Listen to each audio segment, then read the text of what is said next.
What is going on, everyone? Welcome back to another episode of A Dietitian's Take. This week, we are going to be diving into how to approach eating out on your fitness journey so you're still able to make progress, lose weight, and not sabotage your results and your hard-earned results over the past week, few days, multiple weeks, whatever it is. So this is a question I get all the time from clients, right? Like, we want to be able to live our life. We want to be able to enjoy meals out with family, whether that be just on a random Friday night or that be some kind of celebration out with your spouse, significant other family members, celebration, graduation parties, whatever it is, right? There's always probably going to be some situation where you're going to want to go out to dinner with your family, every once in a while. And, if you are on a fitness journey, whether it's, you want to lose weight, you want to maintain your weight, but just improve performance, eat well, feel good, or you want to maybe even put on a little bit of weight and build some muscle, whatever phase you're in, it's going to be helpful to know how to navigate eating out. That way it doesn't sabotage our results. We don't feel like every time we go out to eat, we are ruining things per se. So I'm going to go over kind of my 4 biggest tips that I give to our one-on-one clients on how to approach eating out so they're still able to enjoy those meals but make progress. So let's dive in. So tip number 1 is way number 1 you can go about it is to just track as usual, right? All of our clients, they track, at least they have a calorie range and a protein range, because those are the big variables nutritionally that we manipulate to make sure they lose weight, to make sure they continue to lose weight, they don't plateau. We adjust those things week to week. If they are starting to stall, take them through our distinct phases with diet breaks and things like that. But we control their intake by changing up their calorie and protein goals. So what you can do if you are tracking your intake on your own, or you're working with us, or you're working with another coach, is you can just continue to track as usual. So how I recommend going about this is tracking your meal out. Like, let's say Friday night, you already know you're going out to dinner. It is, let's say it's your birthday, right? Or let's say it's maybe not your birthday, but it's your cousin's birthday or your sister's birthday, and you're going out to dinner, and you already know what restaurant you're going to, and you already know Friday night that's going to be your dinner that you're having. So what I recommend doing is the day before or the morning of, probably the day before, just to make sure you do it, but look up the nutrition info online to whatever restaurant you're going to. If it's a chain place, you're more than likely going to be able to find a PDF or just a site on their page where you can see all of the nutrition info for every item that they have, pretty much. Like, I know Olive Garden has a nutrition menu. Five Guys even has a nutrition menu. I don't know, Texas Roadhouse probably, I'm pretty sure, has a nutrition info on there, and many others. If it's a chain place, it probably does have all of that info: calories, protein, carbs, fats, probably has sodium, probably has saturated fat and those types of things. But you want to look up that info beforehand. The morning of or the day before is probably a little bit better. Look that info up, and then go into MyFitnessPal and pre-log it. So you want to pre-log it, that way it's accounted for, right? Like, if Friday you're having that dinner out, Thursday, already go into Friday's log and log that food item that you plan to order, right? Look at the menu and see, what am I kind of feeling? I know you're not choosing the menu item like on the spot. Maybe 24 hours later you're going to feel a little bit different about what you want, but it's probably going to be kind of close. So choose what you want to have for that meal, log it the day before in that day slot. So then Friday, when you wake up, you know exactly how many calories you have left and how many grams of protein you have left to hit throughout the day, right? Like, if you're aiming for, let's say, 2,000 calories, if you log that menu item and let's say it's 900 calories, you know you have 1,100 calories left for breakfast and lunch before you go out to dinner. And you can hit those goals and then have that dinner that you planned, and then you're going to get really close to that 2,000 calorie mark if that's your goal. Just an example. Also, one thing that might be a good idea, if you are in a fat loss phase, which means you're really trying to make sure you're in a calorie deficit to achieve fat loss at a certain rate, I'd probably recommend adding in manually 1 tablespoon of extra virgin olive oil on that log too. So you'll log that menu item. Maybe you're going to Olive Garden and you're getting chicken Alfredo. So Thursday, you'll log chicken Alfredo from Olive Garden. On Fridays, log, and I would go into Olive Garden's website and manually input like the calories and protein and things in there. And then what I would do is I would just search for, on Friday's log, search extra virgin olive oil and add 1 tablespoon there. That is going to account for some extra calories that you might be getting from extra oil that they may be cooked with that day that isn't necessarily reflected on their Nutrition Info's website. It's going to account for maybe some variation, and maybe you got a slightly bigger portion size than what's on the website. It's just going to give you a little bit more of a safety net and account for a little bit of extra calories if you are in a fat loss phase and you're like deliberately trying to be in that deficit. So I'd recommend doing that. If you're in a maintenance phase or potentially building, it's a little bit less important. But if you are in a fat loss phase, I'd probably go ahead and do that as well. So that's if the Nutrition Info is on their website. Now, if the Nutrition Info is not available on the website, whether they just don't have that page or maybe it's not a chain restaurant, so it's not there, I would try to find and think of some kind of restaurant that is very similar to where you're eating and look up then that Nutrition Info's website and find a similar item. For example, if you are going to a different Italian restaurant and it's not a chain place, they have no Nutrition Info online, a good replacement would be to, like, if you're going to get chicken Alfredo there, probably is to go to Olive Garden's website and then log chicken Alfredo from Olive Garden. Sure, Olive Garden's chicken Alfredo might be different than this place's, so it might not be the exact same, but it's probably going to be pretty similar and get you in a ballpark range. And you can do the same thing with burgers, whatever it is you get, fried chicken. I don't know, I'm just throwing out random ideas. Pizza is another one. We have a pizza place here that's local, and they don't have Nutrition Info online. So every time I have their pizza, I just estimate like how big their slices are compared to Papa John's pizza, and I log Papa John's in place of that. So that's another example where, I'm using a chain place that it's similar to account for that. And it's not going to be perfect, but it's going to get you in a ballpark range. And then another way you can go about logging these meals too is you can log them individually. And what I mean by that is log the individual food items or ingredients that you plan to have. So let's say if you're having chicken Alfredo, you can individually log grilled chicken and approximate like how many ounces of grilled chicken they're putting on that plate. You can log the then pasta and estimate how many cups of pasta or whatever they're serving on that plate. You can log the Alfredo sauce and approximate how much Alfredo sauce they're giving you. That's probably the least efficient and more time consuming option to go with. And I typically, honestly, don't really go with this option very often. The only time I would maybe recommend logging things individually like that is if you're getting something like super simple at the restaurant. Like maybe you're getting a grilled chicken breast with a side of asparagus and maybe a baked potato. That is like a very simple meal to log those three things individually and kind of estimate them. But if you're getting something like some kind of taco bowl or even pizza, like, right, are you going to log like the dough, the pepperoni, the sauce individually? Probably not.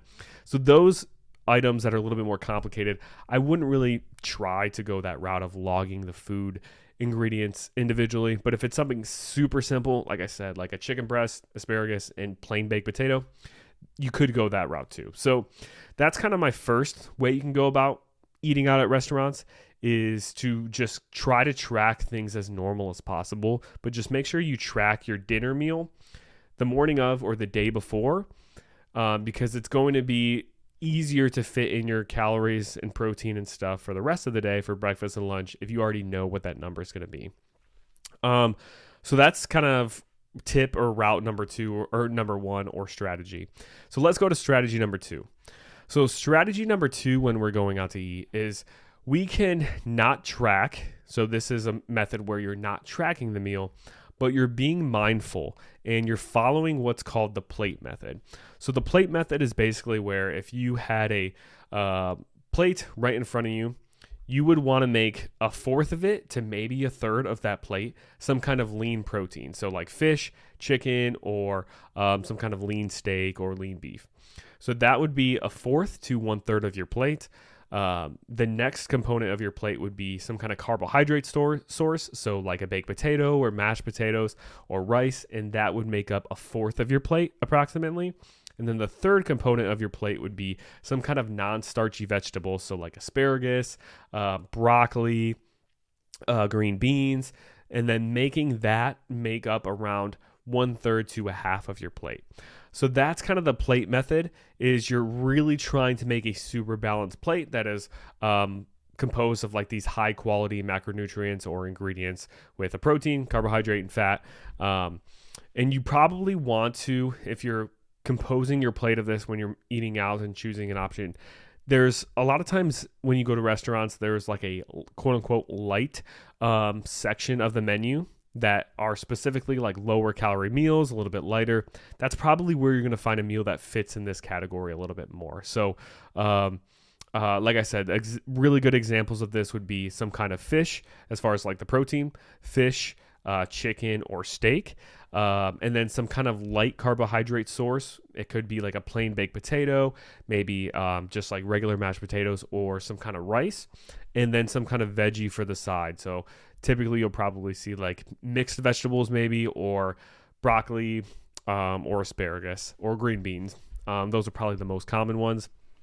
But you want to also make sure that when you're choosing your protein item, you're choosing something that's either baked or grilled instead of fried. So you don't want to have like fried chicken with this. You don't want to have like fried fish. If you can, you want to choose something that's baked or grilled. And you also want to choose something that's not breaded.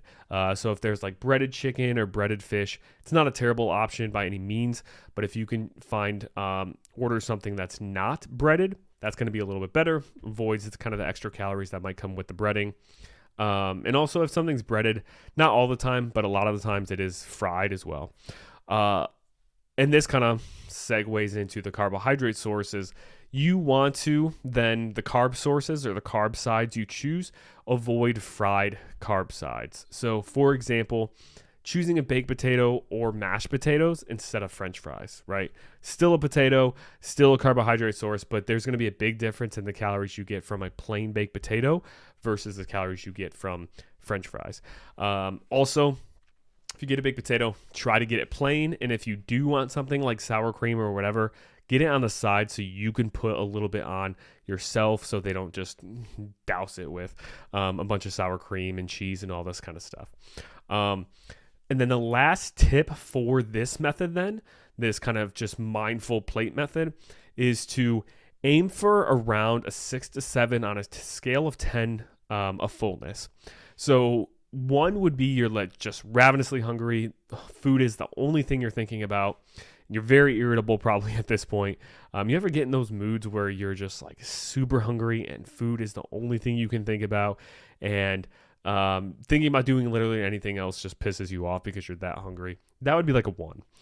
10 would be you're completely stuffed, like you feel maybe after a huge Thanksgiving dinner where you, like if you don't unbutton your pants or change out of jeans into some kind of comfortable sweatpants or shorts, you feel like sick to your stomach almost. That would be like a 10. Or another example of a 10 would be if somebody asked you to do maybe like 10 or 20 jumping jacks, you feel like you'd maybe start burping up or maybe even throw up. That would probably be a 10. So think of that scale and try to aim for around a 6 to a 7, maybe up to an 8. You could maybe push it to an 8, but I always recommend staying at like a 6 to a 7, to where like you could eat more food right now and you would be fine. You wouldn't feel sick, but you also could stop eating and you wouldn't necessarily feel hungry. That's kind of where we want to aim to be at with this like mindful and plate method. So that is kind of method number 2 that you can choose when you're going out to eat. Method number 3 is what I call the quote unquote leftover method. And it's not necessarily saving leftovers, so it doesn't really revolve that. And I literally just made this name up right before I started this podcast because I wanted to think of a clever name for it. But the leftover method is basically where you're saving calories for dinner, a certain amount, a certain range, and then just not tracking your dinner. So for example, if you're planning to go to a restaurant and you're going to there's this restaurant called BJ's, which is like bar food, or maybe you're going to Fatheads, if you're familiar with that, another kind of restaurant that has a bunch of bar food and burgers and things. And most of the menu items there are like heavier, and you want to kind of get something kind of heavier, right? And what I mean by heavier is something like big pasta dish, pizza, maybe wings, burgers, those types of things. And then lighter meals, I'm thinking more of that like fish that's not breaded, chicken, steak with like vegetables and a baked potato, right? That's kind of on the lighter side. So if you want to get something a little bit heavier, those meals, if you eat the entire meal, right, and that's not counting like appetizers or like if you get drinks or desserts, which we'll talk about in a second, but if you just eat the big portion of that plate they bring out to you, it probably will be somewhere between 1,000 and 1,300 calories. This is just like a calorie range that I've seen frequently while I'm going out to dinner and tracking my food items, looking at nutrition info online all the time. Like 1,000 to 1,300 calories. If you go out to eat and you have a meal that's kind of heavier and eat the whole entire plate, you're probably going to get a good 1,000 to 1,300 calories in that meal. And if you choose something lighter on the quote unquote light menu, you'll probably be somewhere between 600 to 800 calories. Now you might, find an item here and there that's maybe 500, some fall out of that range, but for the most part, estimate probably 600 to 800 if you choose something lighter. If you choose something heavier, probably 1,000 to 1,300. So what I recommend doing then is not tracking this dinner, but as you track the rest of your day, leaving that window or that range of calories left for dinner, and then just going to that dinner and enjoying and not tracking it. So for example, if my calorie goal is 2,000 and I want to have something heavier on that meal that I'm going out, and I don't want to worry about tracking it, I just want to kind of be more present at the meal and things like that. What I'll do then is I'd recommend having your breakfast and lunch, and making your breakfast and lunch make up around 1,000 calories, or maybe up to or between 700 and 1,000 calories between those two meals. That way, if you do that, you're going to have 1,000 to 1,300 calories left to enjoy for that dinner out. And then you can just worry about not tracking it. You can just eat the entire thing if you want. And then you'll probably fall close to that ballpark. Same thing goes with if you're choosing a lighter menu item that's around probably 600 to 800 calories. If your calorie goal is 2,000, track breakfast, lunch, and any snacks you have, and have maybe 1,200 to 1,400 calories previously, like in the beginning parts of the day. And then that dinner out, you're going to have that 600 to 800 calorie window left in your day, but then you can just kind of enjoy that and not really worry about tracking it. So, and you can adjust this too based on if you plan to have the whole plate, or if you plan to have half of the plate or 3/4, right? Like the heavier meal, that's 1,000 to 1,300 calories. You don't necessarily have to have the whole plate. You can just plan to have half, and then you're leaving 500 to 650 calories left, by the time you go out to dinner. You could do the same thing if you're having like 3/4 of it. So 3/4 of the 1,000 would be 750 calories, 3/4 of 1,300, probably around 800 to 900 calories ish. So you're leaving anywhere from probably like 700 to 900 calories left throughout your day before you got to dinner. So I like this strategy a lot when they're meals where you just kind of just want to be more present. You don't want to have to worry about like trying to log something that is super difficult to log because maybe the nutrition info is online. Maybe you've done super well the past 3 to 4 weeks with your nutrition, have lost 6 to 8 pounds, have been super consistent, seeing really good progress. And you're like, this is a celebration tonight. It's my birthday. It's someone else's birthday. I'm just going to enjoy this meal. And I don't want to have to worry about trying to plug it in to anything. And then also regarding protein, I'd recommend trying to hit around 60 to 70% of your protein intake before dinner as well. So if your protein goal is 150 grams of protein, 60 to 70% of that would probably be around maybe 90. I didn't even do the math on this, but just estimating probably around 90 to 100 grams of protein. And then that way you have around 50 grams of protein left to hit for your dinner. And maybe you don't hit the quite 50 grams, but you'll probably hit at least 25 grams of protein if you choose some kind of menu item that has a protein source in it, which is going to get you close enough for that one day, right? We're thinking about this is one day, one meal.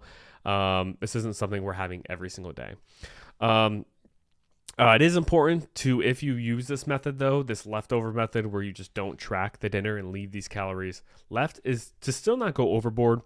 Because if you leave 1,000 calories left for this meal, because in your mind you're like, oh, I'm not tracking it, so I can kind of have whatever I want, and you end up having your full plate of food, which is fine. That's what you accounted for in the 1,000 calorie to 1,300 calorie range that you're leaving left. But maybe you end up having a bunch of appetizers too. You order a bunch of alcoholic drinks, and then you have a bunch of dessert after. That's going to push you overboard to where you're not going to be staying within your range of goals. And, every once in a while, it's nice to have those meals where maybe you overeat a little bit on one meal. And one meal overeating is not going to make or break you. But if you want to still stay within your calorie range, then we still want to make sure we don't, go complete balls to the wall, even though we're not necessarily tracking it. And then the fourth method that you can use when going out to dinner is what I call the box method. So this is where you just immediately put half of your dinner in a box. So right when your meal comes out, you can even ask the waiter or waitress to bring out a to-go box as they bring out your plate. But right when it comes out, before you eat anything, you just put half of it in your box. And you kind of tell yourself, okay, this is my portion. I'm going to have half of this meal, and that's it. Because let's be real, most of these portion sizes that we get at restaurants are enormous. They are usually, at least in America, are way too big for the average person, and for probably 95% of people.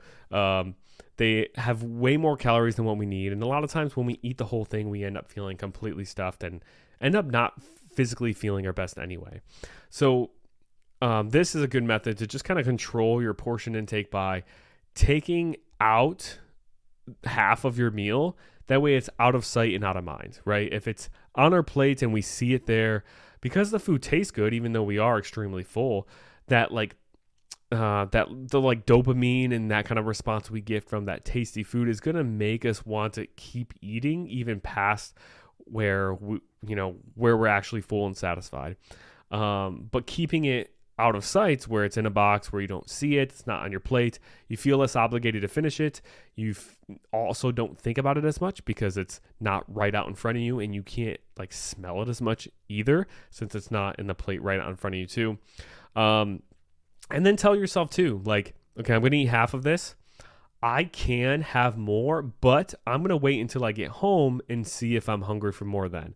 So if you sit down, order your meal, box half of it, eat half of it, sit down, have some more conversation with whoever you're at dinner with, drive home, finally get inside, take your jacket off, shoes off, sit down, and then after doing all of that and you get home and you're like, man, I'm still pretty hungry, then have a little bit more of that meal. But most times, probably 9 times out of 10, once you go through that process and you get home and you have that box and you get home and get settled in, you realize you're actually more full than what you think.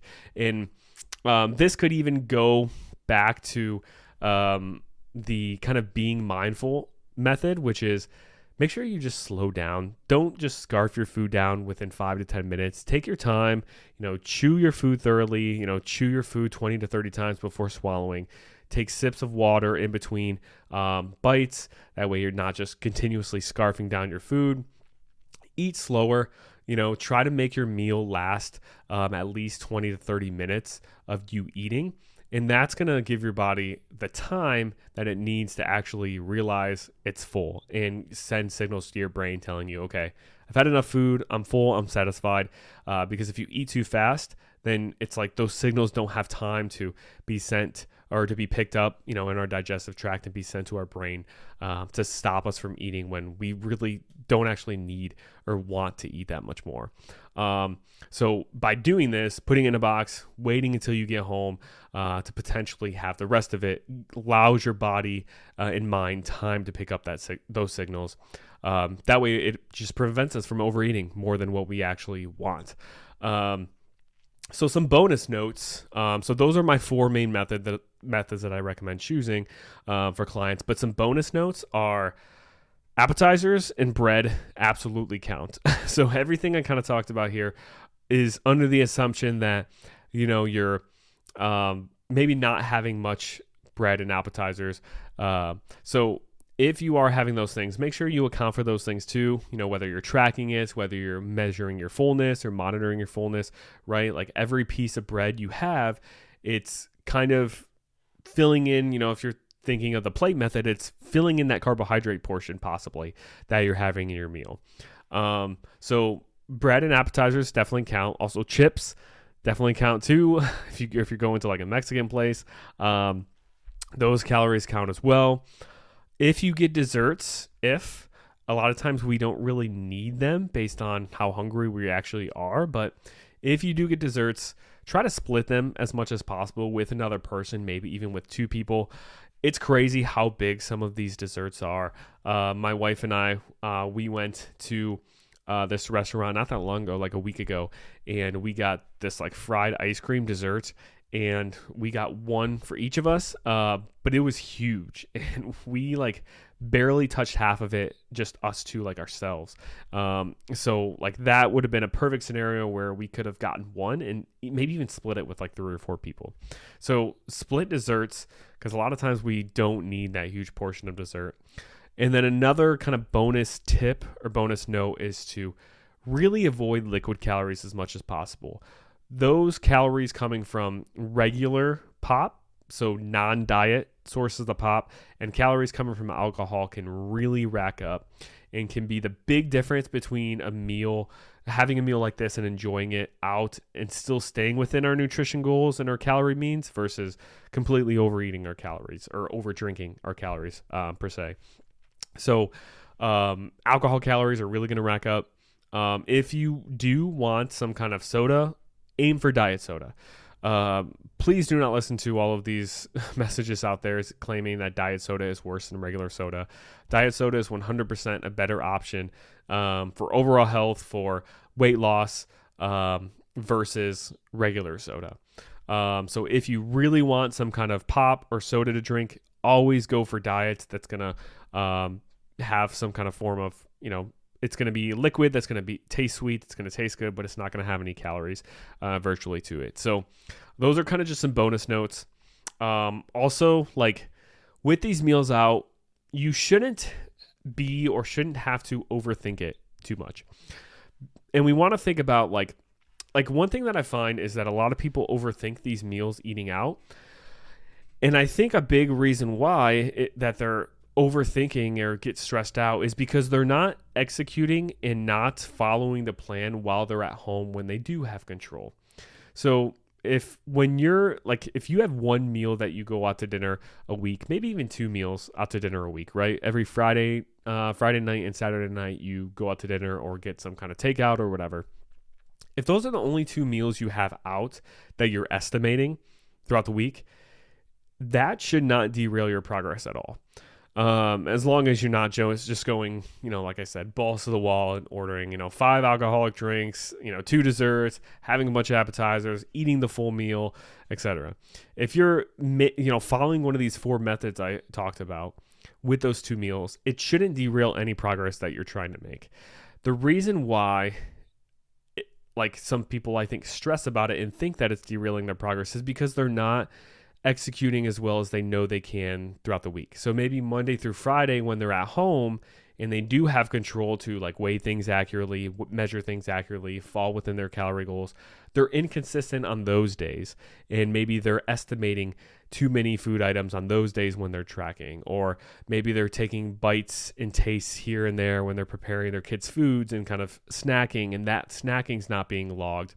So Monday through Friday, they're kind of not really executing as well either and not really seeing great progress. And then the weekend comes and these meals out stress them out even more because they're like, well, like I haven't really seen great progress all week, and now I'm going to just add on top of it with these meals that are probably higher calorie that I can't track as accurately.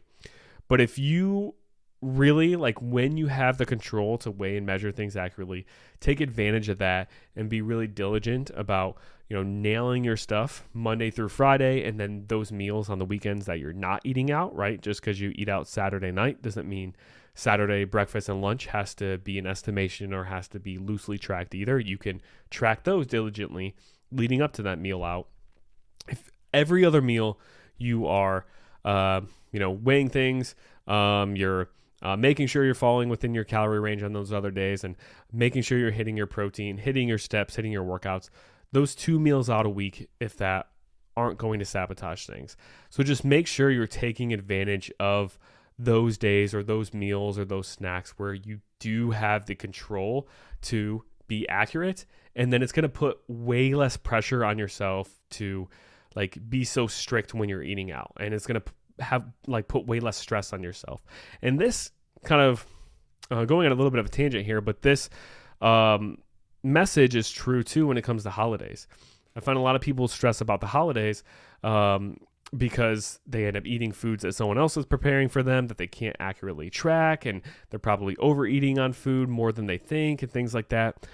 But there's not that many, like when you think of the grand scheme of things, how many days there are in a year, holidays really don't make up that big of a portion of our year when we're thinking in days. And then if we're thinking in meals, some holidays that we celebrate, we're not even celebrating the whole day necessarily.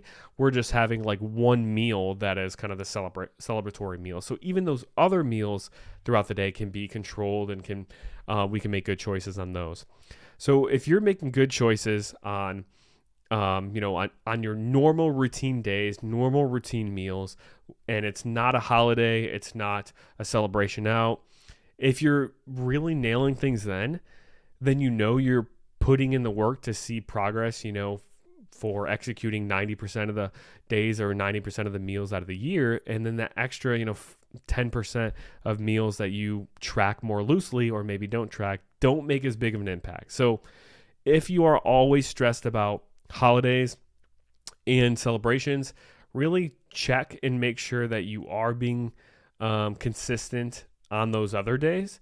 And if you're not, then that's probably why you're so stressed about these meals out. Because like for me, for doing these things for so long, I have no stress really at all when it comes to eating meals out, because I know it's usually only a couple meals a week. And I know the days or meals that I'm at home and I am in my normal routine, I'm making sure that I'm, executing on those days. So those couple of meals a week make very little difference in my overall execution and overall results throughout the week. So just wanted to kind of add that point at the end. 1 meal out, 2 meals out a week shouldn't make or break your progress. Just make sure that you're being super consistent, tracking accurately those other meals throughout the week too, or else, if every meal is really estimated, then that's where you'll probably end up with problems and end up not seeing the results that you would expect or really want in a given time frame. So hopefully this was helpful as far as, going over the 4 methods I recommend clients utilize when they are eating out. Let me know, send me a DM, comment below in this video if you're watching on YouTube. Let me know your thoughts. Let me know if you have any additional questions. If you like this podcast episode or this video, make sure you share it with a friend. Share it on your social media if you think someone would benefit from it. I'd really, really appreciate it. Always appreciate your support, and make sure you subscribe both on the YouTube channel and on Apple Podcasts or Spotify, whatever one you use. That's about it for this week's or this Monday's episode, and I will see you guys in the next one.